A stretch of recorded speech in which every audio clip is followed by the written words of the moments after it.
You're listening to The Tales We Tell, a podcast about spooky stories, unsolved mysteries, and local lore. I'm your host, Hannah Parch. And I'm Katie.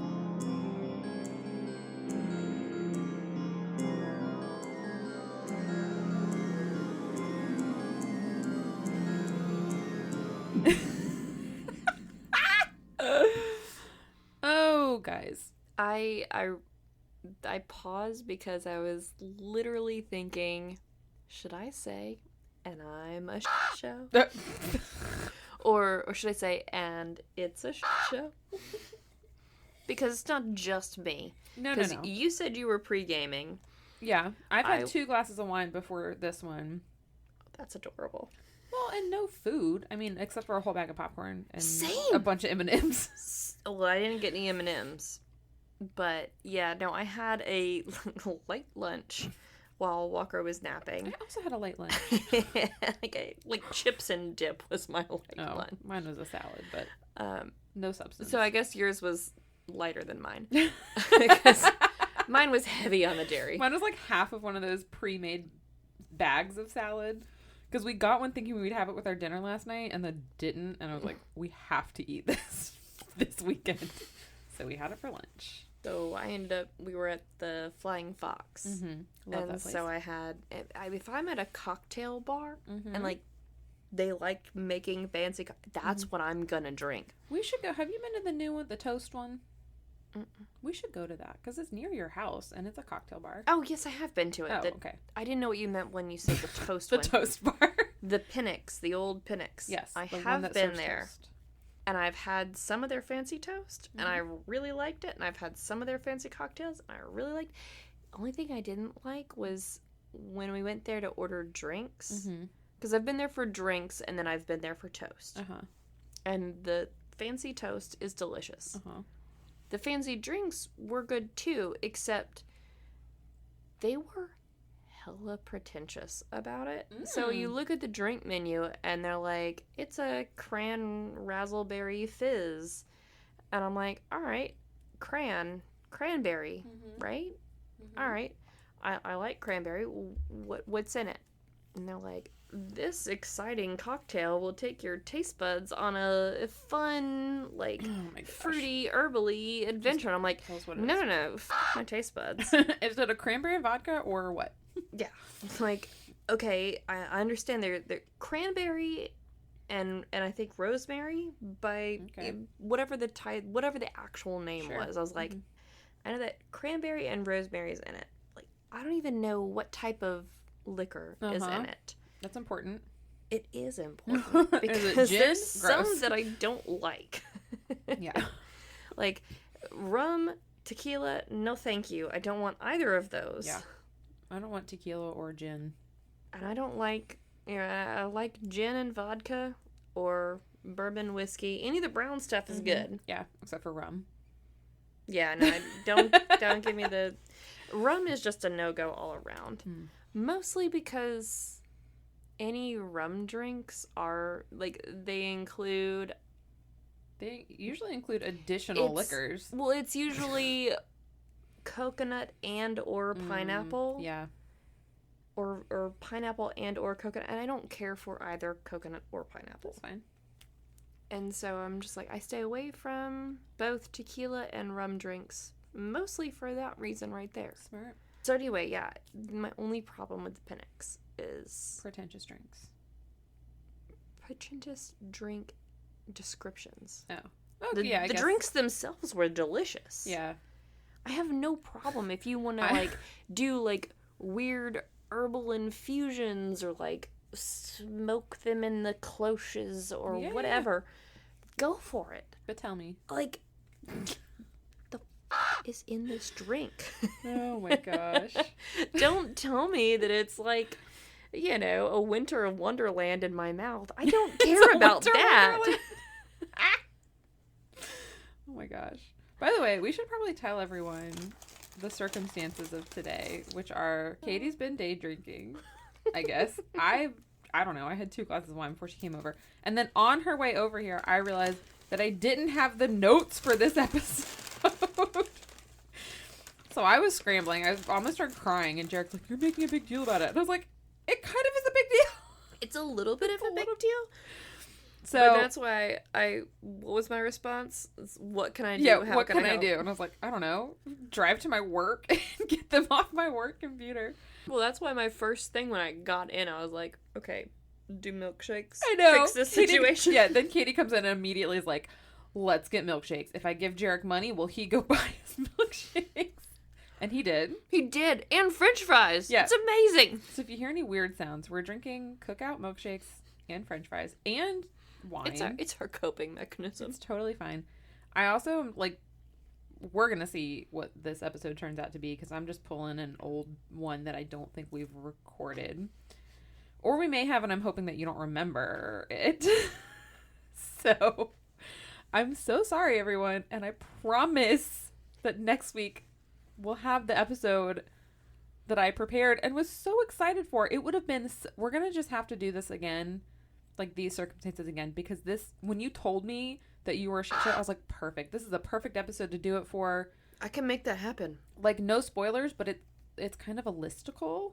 So it's like, and it's one where I'm like, if we go long, I can just stop. Like, it's not like top 15. It's just, here's a bunch. And if we've been recording for 2 hours, we can just stop. Here's what we got. It's fine. So that actually leads me into your announcement. My announcement / critique. Critique of what? So we haven't heard from our, top listener, Ernest Langley, in a while. Oh no. What's he critiquing? Because it's got to be something I did. No, it was both of us. Okay. Probably more me than you, honestly. He said our episodes have gotten too long. He said this Katie's one dad, was. I don't care. This one, he said, this one was 2 hours. It was just too long. Listen, some people and like your tangents were too much, and so unrelated. I completely forgot what the story was about. There was one where we had a lot of unrelated tangents. Yes, and so I told him, I was like, I remember that one. I don't remember what the episode was about, but I do remember that not too long ago we did have a really long one. And I think it was a late recording to where Jarek didn't have enough time to properly edit. Probably. And so he basically was able to just I have enough time to kind of do the bare minimum, get the big stuff. He didn't have the time to discern what to cut. Yes. So we didn't give Jarek enough time to properly edit it. And so to be fair, there also was a night where he got off late on Monday. Because sometimes he's supposed to get off at 7. And sometimes it'll be 8:30 before he is getting off and coming home. And that might have been one of those nights where he didn't get home until 8:45. And then had to eat and sit down and edit for the whole And then night. deal with our bullshit for hours. Oh gosh, I feel so bad sometimes. I feel like we need to go and get him why didn't I ask him to also get himself something that he wanted? And that reminds me... I'm the worst person ever. Jarek, I'm so sorry. You're not, but that does lead me into an announcement. Obviously, I don't have any announcements written down because I'm pulling an episode from 2021. But the one announcement I was supposed to make was a shout out to our husbands because Jarek... It's Father's Day? Jarek's not a dad. It's fine. Kelly. Jarek is a dog dad. I'm sorry. Because Jarek has won himself Husband of the Year. And I will tell that story because it's related to another story. Basically, last Friday, the day after we recorded, I was staying up enjoying my night. Jarek was at D&D, Dungeons and Dragons. And I was waiting up because... No, I was like, what are you doing? I was waiting up because his mom was coming into town. Anyways, I was having a lovely evening. I was watching my Called Midwife. Everything was wonderful. And I went back to the kitchen to either get more food or clean up or get more wine or all 3 of those things. And there was an enormous water bug in my sink. And if you're not from the South and you don't know what water bugs are, they're enormous cockroaches. It's a big roach. Yeah, and they also fly. And Katie has her mic muted, which is why you just heard her screaming in the background. That's because she's eating milkshake. It's fine. I'm enjoying myself. Let me live my life. Anyways, water bugs is But like... let me also intrude on yours. Water bugs are what I'm most afraid of in this life. And so I went to get my broom, which I used to kill them, not knowing how I do it because it was in the sink. And I came back through my living room. There was another one on the wall near the ceiling, which is the worst place for them to be because if they're up high, they get cocky and think that they can fly. And then they'll try to... they'll start flying. Anyways, so I got really scared. I thought that I was going to like be able to knock it down to the floor and kill it. I was also fully prepared to smash all of my wine glasses because it was above my wine rack. Anyways, it ran behind a picture on the wall and then wouldn't leave. And I called Jarek and I was freaking out because there was another one in the kitchen. I thought it had ran and hid on my counter somewhere. And Jarek left his D&D game and came home and killed the 2 water bugs for me, which saved my life. That is honestly like peak husband level. Truly the nicest, the most loving thing this man has ever done for me was leave a D&D game to come kill water bugs. That's a big thing. I know. Because, I mean, when people are playing, like, I've only played myself the 2 times. Mm-hmm. But, like, I also understand, like, I've been around my fellow nerds for long enough. Like, even though I have not played myself until now. Right. Like, I know and respect and understand that, like, when you're in the middle of a campaign, you don't just get up and BRB. Yeah, true. Like, that's a big deal. And I was so impressed. Like, when you texted me that, I was like, oh my gosh, mad respect, Jarek. Like, that was like, that made my heart melt a little bit to know, because I know how much Jarek loves D&D, how important it is to him. And so it's not what he stopped doing and what he came home to do. It's not the actual actions. It's the fact that he put a pin in something that mattered a whole lot to him. Something that he really enjoys. Means a lot to him. He hit the pause button. Came back home to take care of you because you matter to him more than D&D. He's so and sweet. Just so, like, we're recording on Father's Day, and I feel like this is just a chunder of my, like, that is, like, no matter what your hobbies are, or your husband's or your partner's hobbies are, like, that is goals right there. Yeah. So, like, if you, as a man, as a father, or you as someone, as a partner of a father, yeah, are listening, like, that is peak goals. Yes. Like, it doesn't matter if it's D&D or if you're out playing golf or watching a football game or racing, airplanes or whatever your hobby is. Whatever your hobby is, whatever your interest is, pausing that to come home and help your partner out with something that causes them genuine fear and anxiety, no matter how silly or trivial you might think it is personally. You understand that it is not silly or trivial to them. Yes. And so you pause something that is important to you to help someone that is important to you deal with something that is significant to them. Oh, gosh. Peak goals. So. I know. And then this weekend, so I was telling my friend Kenzie about this incident, and then I was telling her how we were going down to the Allander house this weekend. And I started to say something, and then I was like, wait, I don't want to jinx it. I was like, so I'm not going to say the whole thing out loud, but I've never had that kind of problem at this house.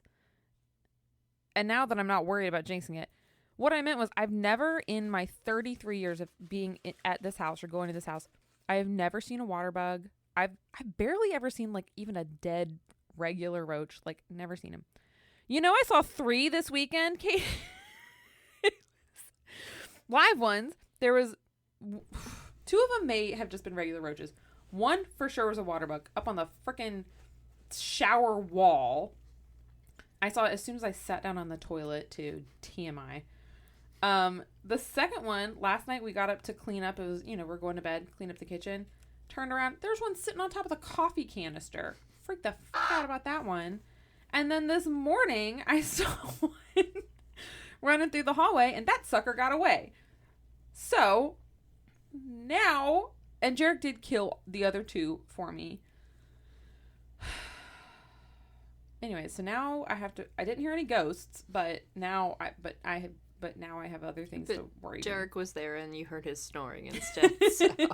But I got a fan. His snoring probably scared the ghosts away. I got a fan for the bedroom, which also helped immensely because there's not an overhead light in that room, which means there's no ceiling fan, and I have to sleep with the fan on. So I just get warm if there's not like moving air on me. So anyways, water bugs are here. Happy summer. Also, happy Pride. Sorry we didn't say that earlier. It's the middle of June. Oops. Okay. I have 2 more announcements that are things I screenshotted. So I have 3. Sorry. Also, Jarek can cut probably a lot of that out too, because again, my dad's complaint was yes, the episode was too long. He's like, your episodes used to be an hour, now they're 2 hours. I was like, a lot to say. I feel like still most of them are probably closer to the hour range. Yeah, a couple of them are hour and a half maybe. And I was like, to be fair, that was probably a late recording. Jarek didn't have enough time to like fully edit it. Yeah. And like edit out all of the tangents. He's like, I just listened to you guys talk about movie night, and like, the fuck do I care about that? First of all, you should care about that. It's my bonding time with your grandchild, sir. Okay. So 3. But then I was like, I explained to him, I was like, no. Here's why that happened. Yeah. And then he was like, clearly was like out on a walk later or like listening. Because like he'll wait a couple of weeks and then like binge listen to several. You'll get sick of us. And he was like, oh, this one was much better. I was like, yes, because probably that episode that you're specifically talking about, we both recognized that we had gone off on way too many tangents. Trying to keep it concise. And so I was doing my best to not lead us off onto rabbit holes. And also we had recorded, I guess, in enough time to give Jarek adequate amount of time to like really like, does this need to be in? Like, this isn't funny or pertinent to the story. Toss it. Yes. Well, first, I actually have 4 very quick ones. First one is a thank you to Stephanie, my mother-in-law, because she provided the wine for tonight. It's delicious. It's very good. Number 2 is happy birthday to Hannah Cox. Happy birthday! The episode does not come out on her birthday, but soon, right before. And apparently I neglected to give her a birthday shout out the last time we recorded on her birthday. Anyways. Okay. Next one. These were all supposed to go in the good episode that I planned. Very quickly, Amanda chimed in to let us know for the Tylenol murders, Jewel stores. She said it's the Midwest equivalent of a Piggly Wiggly. So, good to know. And then one of our listeners, Keylor, I think that's how you say his name. He's local. We met him when we were... You didn't meet him. Jarek and I met him when we were handing out flyers for our first live show.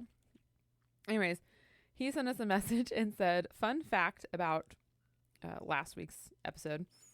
The guy who invented the tamper-proof pills for, I guess, Tylenol and everyone else, lived in Trentwoods, which is like a suburb here, for years, and his house was tacky. I asked for elaboration on the tackiness, and he just said, imagine a Texas McMansion with Tuscan Villa inspiration. One of these things is not like the other. That sounds terrible. I think that's all my announcements. I think that's all I got. Okay, so I'm pulling a random one.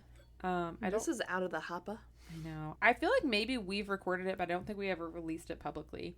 I know there's one we haven't recorded, and it was just like too serious and sad to do in a drunken state. So we'll do that one later.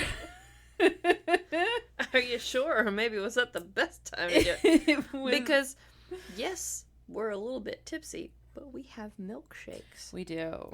And French fries. We have carbs on carbs. And chocolate. But, and wine. Okay, so the one I picked, and you tell me if you remember a lot about this or not, an episode on the Humanzee. I remember this. Otherwise known as a Chuman or a man-pansy. I remember this a lot. Okay. I'm excited to talk about it again. Did we do it after... Oh, we did it after not the one about the chimp that had other chimps that killed people. This is the one about that chimp that was like... The one. Okay. He was the guest. He was the not the maid of honor, but he was the... Ring bearer? He was in the wedding. Okay. Maybe I am thinking of the same one. Whatever. Chimps terrify me. See other episode or episodes on chimps. But if you're not familiar, a Humanzee or a Chuman or a man-pansy is a hypothetical, in all caps, hybrid between chimpanzees and humans. Also, fair warning, I haven't looked at these notes since we did them, so we're gonna see. So people have been talking about the idea of crossbreeding a human and a chimpanzee since at least medieval times. I mean, especially once we really started to understand DNA and really realize, like, oh, we are, like, one chromosome away from being a chimpanzee. Right? People have talked and thought about this. There's been pop culture things, like there's Planet of the Apes. There's also, probably lesser known, Clan of the Cave Bear.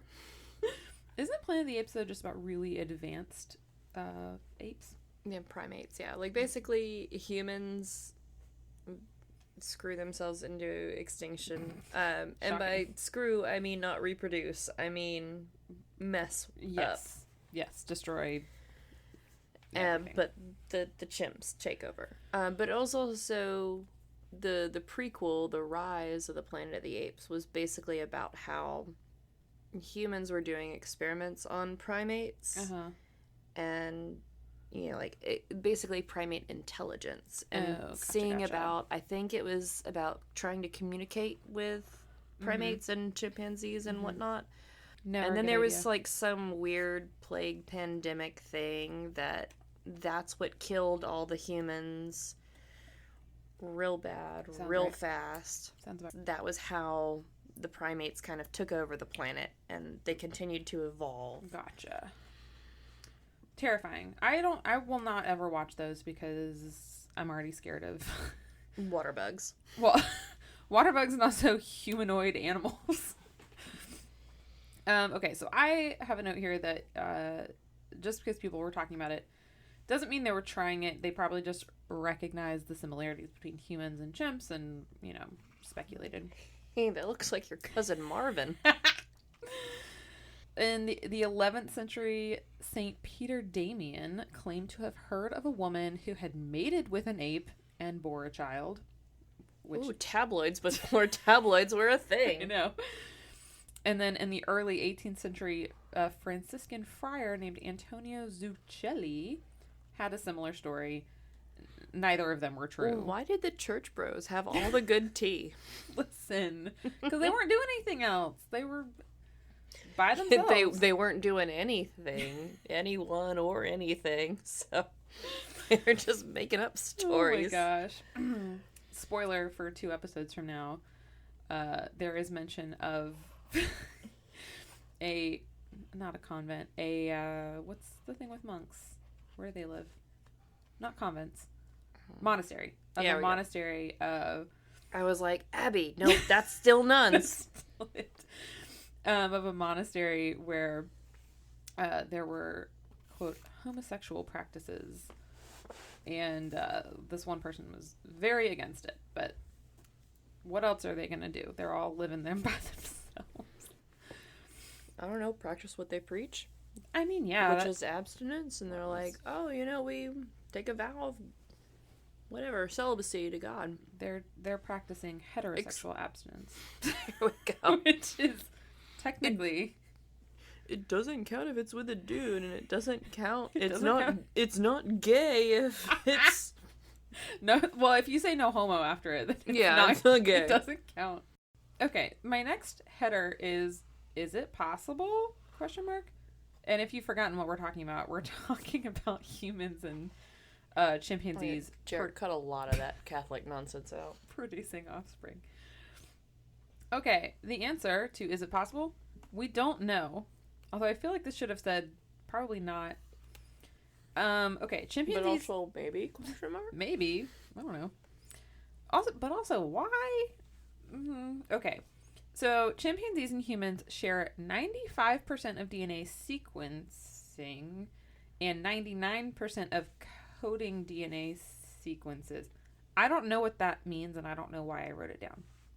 It means we're really similar. It means we're literally like one chromosome away. Okay. So I think it's... Is it like we share... Humans have like 24 chromosomes, and I think chimpanzees have 23. Okay. Well, speaking of chromosomes, my next point was humans have one fewer pair of chromosomes than apes. That's it. Yeah. Yeah, we're one different. Yes. But that does not mean that hybridization isn't possible necessarily, but it does possibly mean that any offspring would be sterile, like a horse and a donkey creating a mare. Mule. A mare is a female horse. A mule. I wrote a mare. Mule. Oops. A mule, which or is... a zebra and a horse makes a zorse. A zorse. But again, sterile. And a lion and a tiger makes a liger.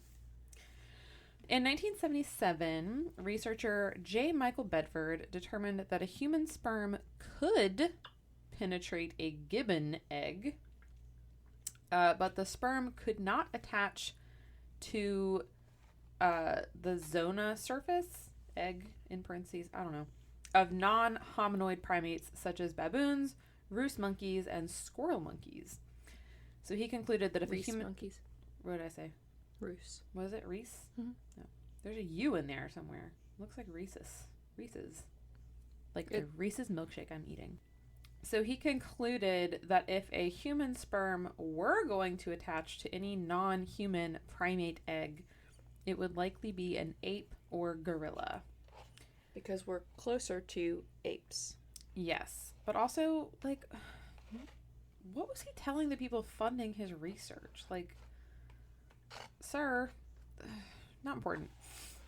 Okay. I also feel like that's one of those things that the people funding the research, he probably had a lot of, like, private funders of people who are like, I want to know, but I don't want anyone to know that I want to know. Yeah, don't announce me as, like, the platinum donor at the gala. So they probably couldn't have gotten too mad if they were really worried about their public image. If him being like, it might work, but probably not. Probably not. So, like, thanks for all your money, but this is the best answer I got for you. They probably couldn't get too upset and be like, I gave you thousands of dollars to research this, and I want an answer. Yeah. Without getting some public scrutiny. It's like, well, why do you want to know it's weird. I don't know. Which brings me to my next section. Has anyone tried? Answer. Unfortunately, yes. Mm-hmm. So, in the 1920s, Soviet biologist Ilya Ivanovich... Oh, wait, sorry. There's more than two names. Ilya Ivanovich Ivanov artificially inseminated 3 female chimpanzees with... Are we sure it was artificial? I hope so. With human sperm. So 3 female chimps got human sperm. None. Huh? His. Undisclosed. I don't know. Who knows? None of the. This is in the 1920s. Oh my gosh. So none of the chimpanzees became pregnant.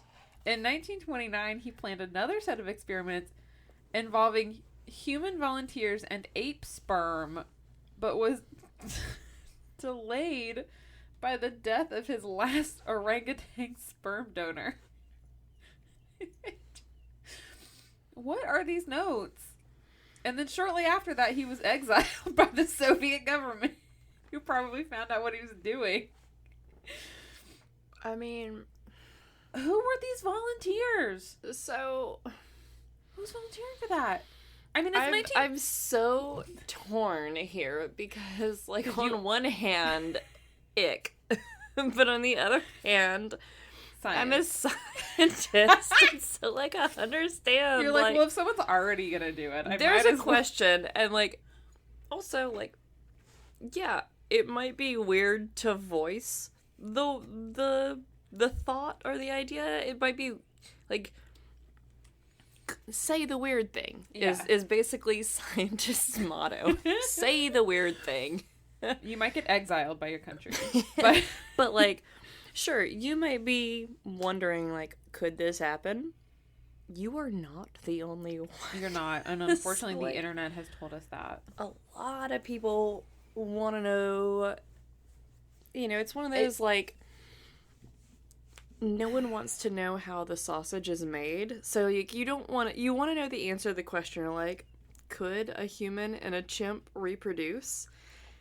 And you want to know if it's a yes or no, and maybe a little bit more info, but you do not want to know about, like, okay, how did the chimp, was it a female chimp that birthed the hybrid, right, or did a human willingly take male chimp sperm?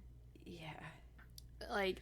And this is also... that is how the sausage is made. People don't want to know because that's when it gets weird.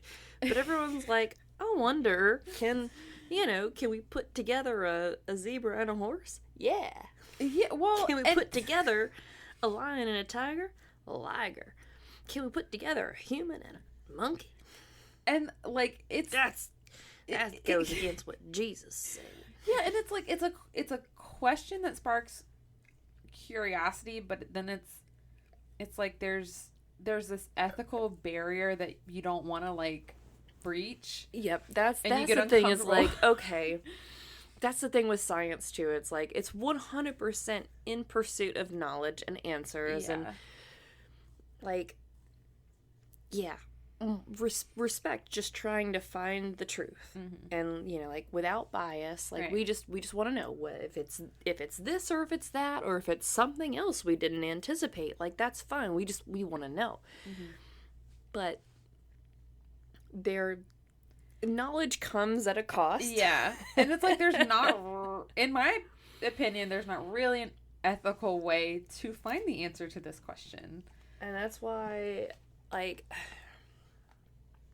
I have such, like, a moral conundrum about animal testing. So, like, I know that a lot of medicines are tested on animals, and I know that I have taken those medicines, or people I know, or whatever. Like, there are life-saving medicines for my loved ones that have been used to test on animals that have had horrible fates.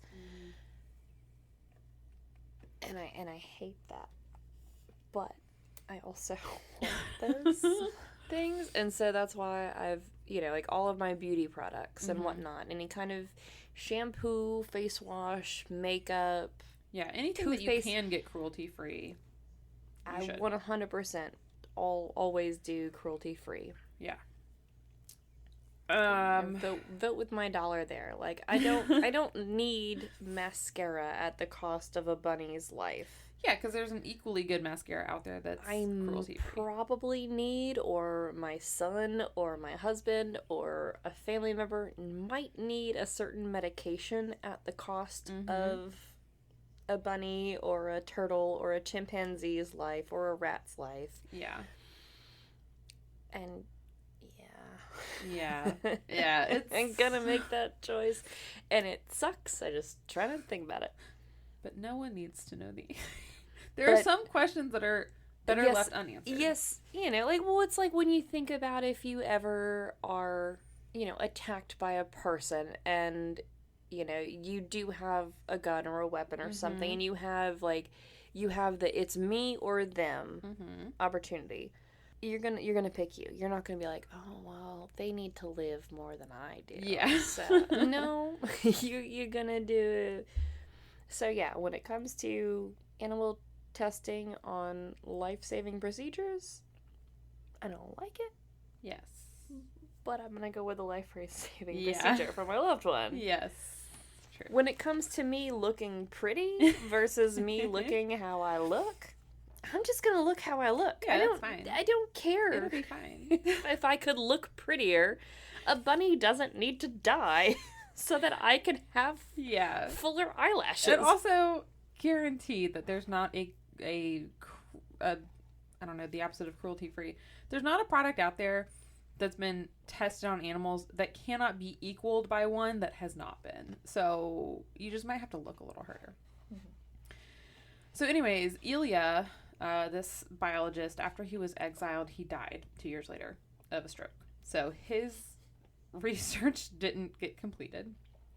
Next, we have an evolutionary psychologist named Gordon G. Gallup Jr., who claimed that a, quote, elderly academic from the Yerkes National Primate Research Center in Orange Park, Florida, told him, so this is like third-hand information, told him of a successful experiment in the 20s or 30s. What in the fuck was everyone doing in the 20s and 30s? Just rob some banks. Like, getting over starving, who has leaving the soup kitchen lines, going back to work. Who's this person that has enjoying their booze legally? Or if you're this elderly academic, you're experimenting. Everyone's too drunk to care what you're doing. Because guys, there are other things you need to figure out in the 30s. Okay. By the way, before we started, Katie, we were talking about what episode to do. And Katie was like, I feel like you've got a bonus on Alcatraz somewhere. And I really thought for a minute if I could, like, bullshit my way through some Alcatraz bonus. Okay. So our elderly academic at the Yerkes National Primate Research Center in Oregon Park, Florida. In the 20s or 30s. Florida has always been the home of Florida man. Yes. So this guy was like, well, my, air quotes, friend said he knew this happened. Mm-hmm. Yeah. So. You not. It's not speaking for a friend, bro. It's you. Well, allegedly, at this research center, a female chimpanzee was impregnated with sperm from an anonymous human donor, and she became pregnant, and it was like the night janitor or something, wasn't it? She became pregnant and gave birth, but within weeks, apparently, it took them weeks, but the researchers recognized the moral/ethical limits or dilemmas posed, and they euthanized the infant. So at one point, Gallup, the guy telling the story, said that this was just a rumor, but then at another point he said the person who told him was involved in the experiment and was a, quote, credible scientist in his own right. Okay. So some scientists are telling stories. In 1981, so no longer the 30s, we're now far enough along to certainly know better. I'm going to mess up his last name, Yongjiang, who's the head of a hospital in Shanghai, China, claimed to have been part of an experiment in 1967 that involved a female chimpanzee that was impregnated with human sperm. Notice a trend here. According to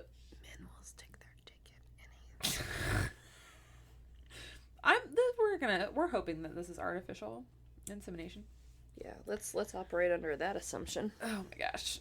Okay, so according to this person, the experiment was cut short by the Cultural Revolution, and the lead scientist was sent to a labor camp, and the chimpanzee, who at the time was 3 months pregnant, died from neglect. Talk about hit it and quit it. I know. And that might have been one of my best and worst jokes of all time. I mean, we don't like animals dying of neglect. That's terrible. No. That's Lee... why we make the jokes. So we don't have to feel the bad feelings, Hannah. Sorry. Li Guang of the Genetics Research Bureau at the Chinese Academy of Sciences appeared to both confirm this experiment and suggest plans for future attempts in an article by the Chicago Tribune. I don't know what that's about. I wrote these notes 2 years ago, so someone follow up on that. In 2019, there were unconfirmed reports from the Salk Institute for Biological Studies, which is a nonprofit research institute in San Diego, founded in 1960 by Jonas Salk, the developer of the polio vaccine. I was about to say, I know that name. Well, at his institution, there were reports that a team of their researchers had produced a human-monkey chimera. This is where I learned the word chimera. Will you define it for us? It's so there are human chimeras. Basically, it's a product of two different genetic samples. Yes. So cats are actually probably the most, I guess, well-known ish chimeras. Okay. Not all cats are chimeras, is what I'm saying.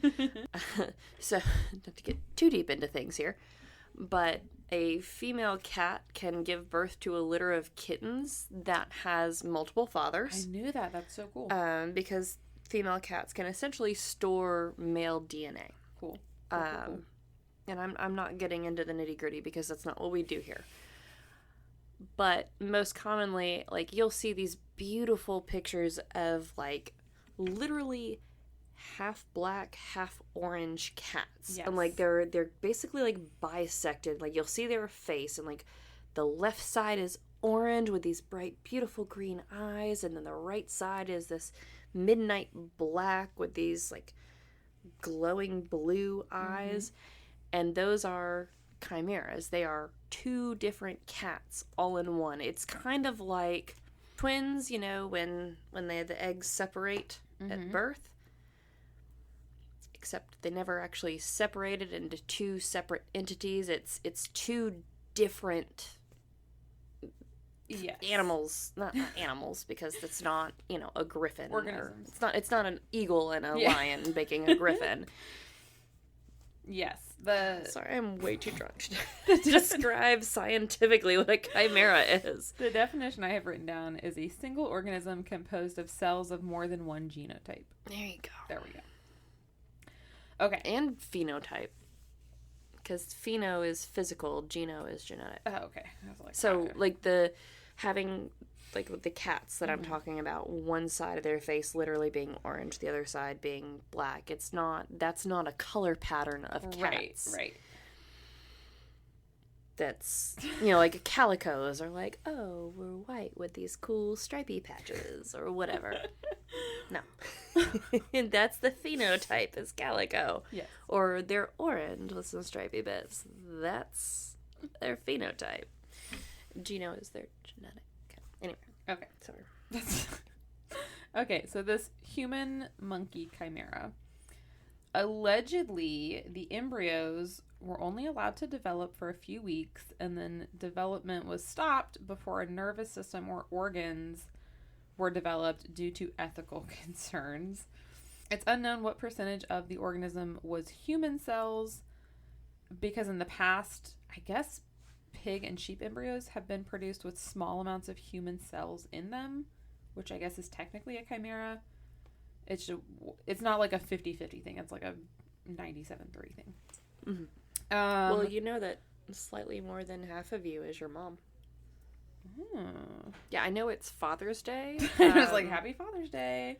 But remind me to call my dad after this. It's not a 50-50. It's more like a 52-48. Wow. So, and there's a great song called A Biologist Mother's Day song. He also does an excellent biologist St. Patrick's Day, and it's hilarious. But he says, slightly more than half of me is thanks to you. Aww. And it's just because the mother...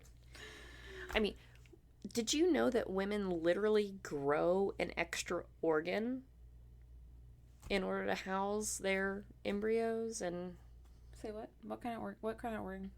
Where? The placenta is actually an organ. Is it? I feel like I might have mentioned that, but your Placentas surprise are so cool. Your surprise makes me think that I didn't. So yeah. I didn't know a placenta was an organ. Yes, neither did I until I was pregnant. Until you grew one. until my body grew an extra organ. I mean, it makes sense. It's like, that's how incredible women's bodies are. We grow, we're like, oh, we're pregnant now. Well, we need a little something extra from this. Let's go to Target, get us a placenta, because now we need that. But yeah, the placenta is an organ. That's hella cool. And so you you just expel it Yeah, afterwards. and you're like, well, it's kind of like buying a special baking pan. You're like, you know what? I want to make baguettes. But you can't just make them on a regular, like, baking sheet. You need the baguette pan. Mm-hmm. So you go and you buy the baguette pan. You're like, I'm going to make some baguettes. And you're like, awesome. These baguettes are perfect. They look delicious. It was too much work. That was never going to make a lot of work. I'm never doing this again. I'm just going to toss the baguette pan. Yeah, keep the baguettes, but throw away the pan. Yeah. Absolutely. Baguettes were amazing. Love to keep these. Don't need the pan they were made in anymore. By throw away, I mean donate your cord blood for research. Female bodies are amazing, but also all of that amazingness is very uncomfortable. I'm just saying, as someone going to say completely understudied. No. I was like, yes, I mean, it is. That too. But as someone who has not had a child but still has the parts for that, they're annoying and uncomfortable. So, as someone who has had a child, can't confirm. They're still annoying. It was annoying before. It's annoying now.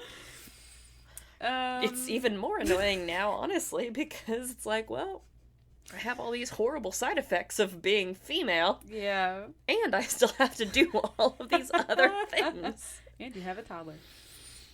Okay, let's talk about Oliver. Do we need to? Yep.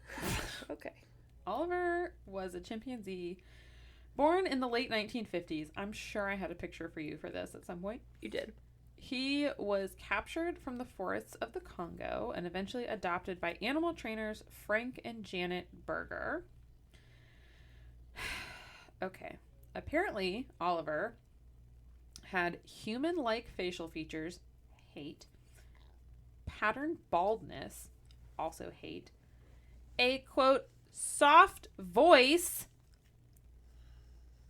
quadruple hate, and walked on 2 feet naturally, which I feel like is not abnormal for chimps.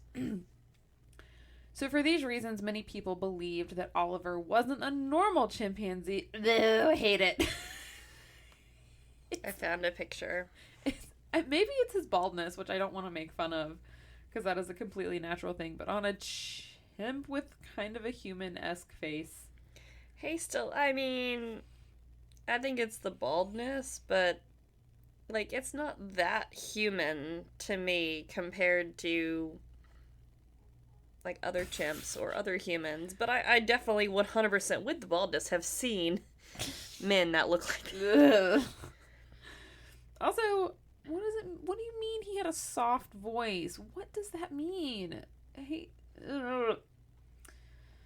Okay, so for the above-mentioned reasons, people began to think that Oliver wasn't a normal chimpanzee, but rather might be a human-chimpanzee hybrid. More things to possibly point to this. The Bergers owned other chimps, But Oliver preferred spending time with his human parents over his chimp, I said peers, but I'm going to say siblings. He would often help Frank and Janet take care of the other chimps and would even feed them sometimes. And he was known to show a higher than normal level of intelligence. Yes, Katie? My son is Oliver, the Humanzee. You literally just described Critter. Because he'd rather hang out with us or do his own thing as opposed to play with Tolly and Carver, and the other two boys. So he's like, I'm gonna go do this. Like, is that what they're doing? Okay, that's fine. They can do that. I'm gonna go do this. He also will pick up the boys' water bottles and deliver them. I have seen that. That's you've seen him be like, oh, that's Carver's water bottle. He'll go and bring it to Carver. He'll bring it to Tolly and be like, you need to have some water. He's like, have you had water today? It's time to hydrate. Well, also... And then, wait, what was the last one? The feeding, the hanging out with the adults, and feeding... hanging out with adults, taking care of, and feeding. And then the next thing I was going to say was he was known to show a higher than normal level of intelligence. Yeah. Also, my kid, very smart, doesn't know how to jump. I was gonna say, but hilarious if I had in here, was great at jumping. I'd be like, awesome. He's not a Humanzee. Well, okay. Things that also the fact that he looks not at all ape-like. Things that Oliver could do: use matches. Critter can't do that yet, right? Hopefully not. Because the second we introduce matches, my house is going down. Exactly. It's like good fire. He's like, I'm gonna master this shit. And I am not quitting till this house is ashes. Oliver could also use a wheelbarrow. I've seen Walker use a wheelbarrow. Wow, okay. They have a wheelbarrow toy at school. I've seen him push it around. So cute. Well, as he got older, Oliver also began drinking coffee in the morning and cocktails in the evening, and could mix his own drinks when he wanted to. Walker loves having something to drink. I was going to say, and he knows how to get, like, Daddy a drink. Does he say Daddy beer or Daddy drink? Daddy beer. Daddy beer. Specifically, yesterday morning. Yesterday morning? Yesterday morning. I say, as I literally posted a picture of me drinking a beer at 10 a.m. yesterday. It was about the same time, maybe a little early, between 9 and 10, okay. I would wager. Walker went to the beer fridge, got out one of Dada's beers, because he can differentiate between Dad's beer and Mom's beer. Yes, naturally, of course. And so he got one of Dad's beers out, put it in the koozie, because he had to get the koozie off the top of the beer fridge. Put the beer in the koozie, brought it over to Shelton and said, Dada beer. Dada drink beer. Open. Open. Open. Dada drink beer. Open. Oh, did he do it? Did he drink it? He did not. Oh, okay. I think he was like, thank you so much, Walker. I'm going to open this. I'm going to drink it. And like, thank you. Not right now, but later. Very soon. Maybe after 12. It was one of those like, thank you. I appreciate the gesture. Thank you for, like, it's just Walker trying to take care of us again. Yes, exactly. To be fair, when I was he'll bring me drinks too sometimes. When I was having my beer, I was mowing the grass, which means you're allowed to. Because we bought a riding mower this weekend, and I know how to use it. Which, unfortunately, I think means that now I have to mow the grass all the time. Because Jarek literally sat on the porch reading while I mowed our grass. He brought me a beer, though. I mean, 100%. Like, yard work beers are a thing. Like, if you're doing yard work, it does not matter what time of day it is. You get a beer. Beer is acceptable. Yes. And I remember when I did so much yard work, like, all day. And it might have been, like, 1 o'clock. And so, like, 1 o'clock is the afternoon. It's fine to drink then. But I remember I'd seeded the yard with the new grass seed, and I was watering it. I was like, you know what? No, I am watering the lawn. I need a beer for this. Also, like, I need to drink a crappy beer at that. So I'm going to go crack open a Busch Light while I just stand here in the sun Chris. And spray water on the yard. I was going to say, on the weekends after 12 o'clock, in my opinion, it's fine to have a beer. It was like a Tuesday. Yeah. Okay, well. Shelton was off, so it felt like a weekend. Yeah, I was going to say, during quarantine, I was day drinking all the time. We all were. Yeah. That's why there's so many babies. That's why there's so many babies. Okay, so it's unclear how or why Frank and Janet gave him up, but Oliver was moved among several owners until 1986 when he was sold to a lab, which I don't love. And because researchers weren't 100% certain that he was 100% chimpanzee, they didn't want to experiment on him because his test results wouldn't be reliable. So, like, that saved him at least. Fair. And then in 1989, he went to another lab called the Buckshire Company, where I forgot about this. It's called a company. I know. Like that. It's not. Doesn't feel like a real, true research lab. I forgot. It's sad. He was restricted to a small cage for 7 years, which caused muscular atrophy and arthritis. Oliver, I don't like chimpanzees, but I don't want that to happen to you. Okay, then don't worry, guys. You like chimpanzees when they're over there and free. I and don't even like them then, but I don't wish pain and suffering on them. They're not water bugs. Okay, don't worry. Our roller coaster's coming back up. This is what happens when you don't read the notes for 2 years. In 1996, Oliver was rescued and moved to an open-air chimpanzee retirement sanctuary. This is also about the time that we started having actual, like, reliable information on DNA. We're getting to it. He was given a female chimpanzee companion named Raisin. Oh my gosh. And still enjoyed human activities like, see if Walker's into any of these. Okay. Painting. Yes. And attending fruit smashing parties. By fruit smashing, do you mean fruit eating? Because I'm sure Walker smashes some fruit, if that's the case. I was going to say, I'm sure eating can happen. So he enjoyed Gallagher shows. Yeah, I'm sure. He was really into that. I mean, I was as a kid. I never paid attention to what he was actually saying. I just watched the dude smash a watermelon with a giant mallet. Yeah, I was never really into that, but I feel like I could be now. That I have a lot of... I feel like I need to go back and actually watch some of his comedy now that I'm an adult and be like, is this someone I should have liked? Oh my gosh. Like, has his comedy aged well? Oh, yeah. Well, on June 2nd, 2012, Oliver passed away peacefully in his sleep with Raisin by his side.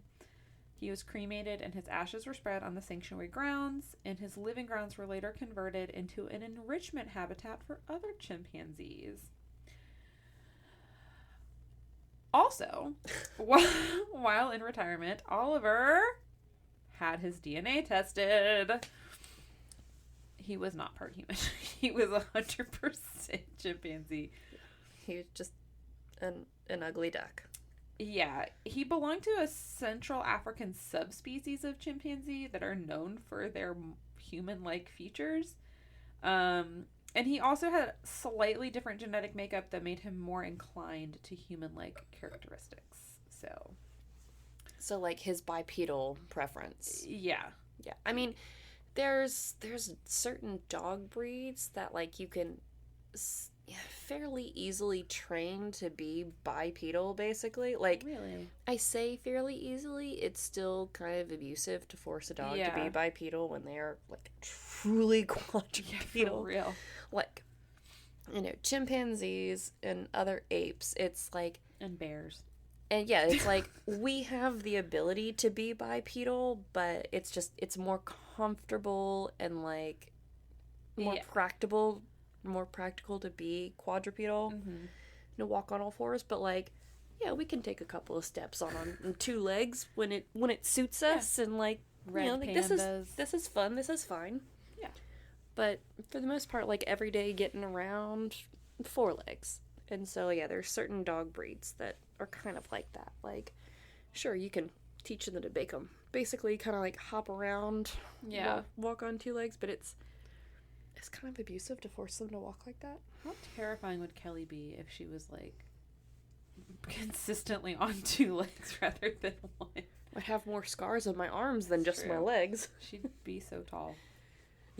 I still got a scar on my leg from when she was so happy to see me. She jumped on me. And this was when I was wearing leggings. And gosh. She scarred me, like scratched me through my leggings. I remember it was like winter. I was like, why does it still sting? And I got home and changed. And I was like, oh, I should probably put some antiseptic on that. I've had that happen with other dogs before.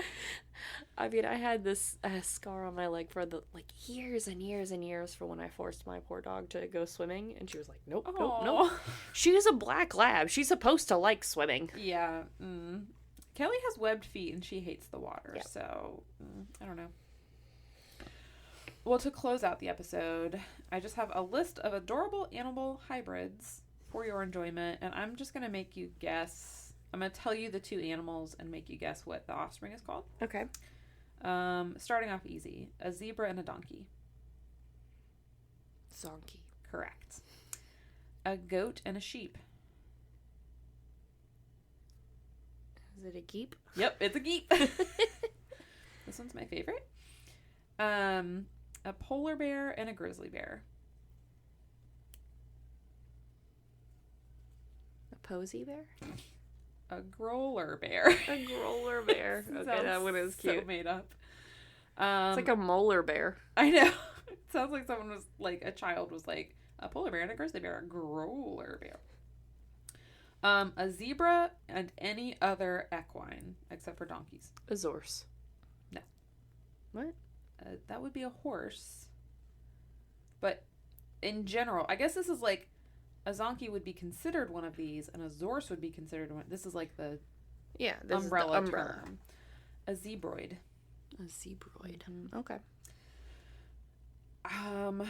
A narwhal and a beluga. Nightmare fuel? I know. I'm like, what do these look like? What if they look more like the beluga than the narwhal? How disappointing would that be? I still don't believe narwhals exist. Fair. I've never seen one person. I don't think they're real. Yeah. I feel like we're all being gaslighted. We'll do an episode just on narwhals because because they're cryptids. I mean, when I get to N is for necromancer. Mm-hmm. But I might do N is for narwhal. N is for narwhal. Just a fun biology episode. Okay, narwhal and beluga. What's it called? Narluga. A narluga. And then finally, a camel and a llama. A llamal. No. A cama. A cama. Which I hope is pronounced a comma. A camel llama? A comma. I almost said comma, but I'm like, no, a camel and a like, they've all been like the first one you name and the first half of the word. So I was like, I'm going to mix it up. Well, and I think that is a thing, right? Because a lion and a tiger is a liger, but isn't a tiger and a lion? Like, depending on which one is the male. Yeah. Or basically, whatever you say first. You're like, a tiger and a lion doesn't sound as good as a lion and a tiger. Yeah. But I'm pretty sure it has to do with which one is contributing the male DNA. Well, it's kind of like our couple names or whatever. Like, you're Hannah and Jarek. You're not Jarek and Hannah. No. That and you're sounds Katie weird. and Shelton. Yeah. I've always thought Shelton and Katie. You're always Katie and Shelton. And then Connor and Bianca. Connor and Bianca. Scott and Taylor. Scott and Taylor. But then, Stephanie and Devin. Yes. Oh, I'll say Stefan and Devony. Yeah, theirs is easy to mix up for some reason. Yeah. And then like, oh, it's Hannah and Jarek, Stefan and Devony. I'm like, nope. Nope. Rewind. And Luke and Nia. Luke and Nia, yep. So, samesies. That's our episode on, what did I call it? Humanzees? I like Humanzees as my favorite. Ooh. If I recall properly, because like the Chuman. Yeah, Chuman, Humanzee, or what was the other one? Man-pansy. That was my favorite. That's a good one. A man-pansy. A man-pansy. Well, thanks. That seems like the internet's name for things. There's like the name, there's the potential name, and then there's what the internet calls it. Yeah. That's what Reddit calls it. I love Reddit. Oh my gosh. It's both, like, Reddit is just such, it's the wild west of the internet. The most wonderful place, but also the worst place. It really is. So, sorry for the weird roller coaster show. Derek, please edit a lot of the tangents out. Like, Also, there's a whole lot of unnecessary nonsense in this. Okay, well, you want to tell the people... You're going to have to go and Google those pictures of Oliver so that people can see them. Yep. I'll put them on Instagram, probably. I just didn't provide them for you. No, yeah. You'll put them up on our Facebook and Instagram. Just search the Tales We Tell podcast if you want to see pictures, but don't do the social media. Look it up yourself. Just kidding. We have a website, thetaleswetellpodcast.com. And if you want to support us and get yourself some sweet, sweet swag, check out our Redbubble store. Search the Tales We Tell podcast. We've got a couple different logos, and you can put that shit on anything. And if you want to support us but you don't need the stuff, become patrons at patreon.com. Search the Tales We Tell. We've got fun bonus content. Like early this episode. Like literally this episode. Maybe this episode. But better. But better. We've got early access, commercial-free listening. Sometimes we'll send out stickers and love notes, and as always, our undying love and affection. And another way to support us without spending any money is to go check out our YouTube channel. It's all of our episodes audio only, so you don't have to see our faces. Yeah, sorry. Except hopefully this live show we might have an actual recording up. Yes, yep. So check out our YouTube channel and just hit the like and or subscribe button. But yeah, like just subscribing, it costs you nothing, and it really goes a long way to helping us out and helping us get discovered by other people. Yes. Maybe not for this episode, but others for sure. Yeah, maybe I'll recommend this one. Just go to YouTube, search the Tales We Tell podcast, subscribe to our channel, and we thank you for that, and we'll see you next week with a listicle ready, like a real episode ready to go. A pre-written episode. There will be professionals here next week, ready to record. Yeah, for sure. Not drunk idiots. Okay, we'll see you guys next week. Bye-bye. Bye-bye.